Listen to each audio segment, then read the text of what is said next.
Joining us now with more is Congressman Ralph Norman. He is a member of the House Oversight Committee. Congressman, one thing I find it very hard to get past is the fact that the judge in this trial is a partisan. He is a partisan senator who's actually going to vote at the end of the trial.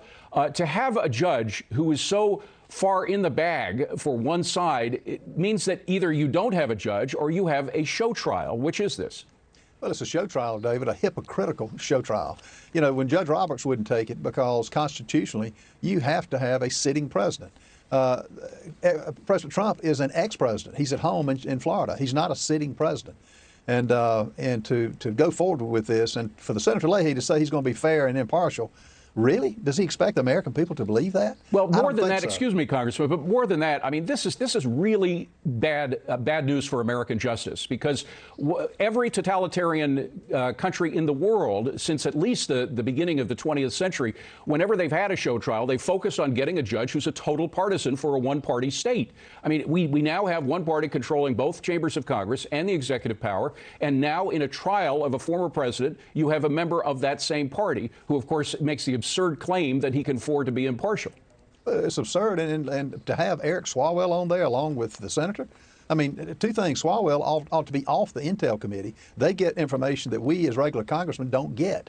And then to have him on this with cavorting with a Chinese spy, Ms. Fang Fang, is ridiculous. And that's how hypocritical they are. And I think they don't think there's going to be repercussions from the American people. And I think it will be, and it should be. Now, do you think enough Americans know about Eric Swalwell's relationship with the Chinese spy? I mean, the social media did everything they could to prevent it from getting on their sites. A lot of mainstream media outlets refused to cover the story at all, even though it clearly compromised a man who was on the Intel Committee in the House.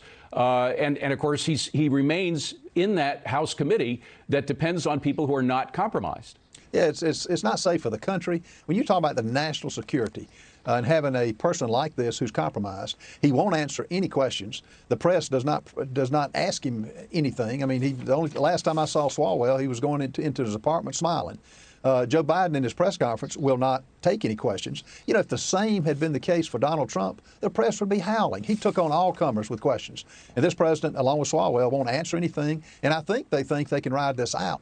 And people, the American public, will just forget it. But you're right, yeah. It's been a struggle because nobody reports it. And you know, look at Biden's son, Hunter, and the dealings he had with China. You just don't make those claims. Yeah. You know, you can back those up, and they never had any curiosity at all, which is sad. Let me bring it back to the economy, the domestic economy, because keeping in line with this theme of one party doing one thing without any input at all from the other side, from Republicans, these executive edicts that are coming out by Biden, specifically on the economy, some of them are getting him in trouble, not just with Republicans, but also with some moderate Democrats, namely Senator Joe Manchin on the Keystone Pipeline. Do you think that the president might have to rescind all or part of his pulling back or pulling out of the Keystone Pipeline project?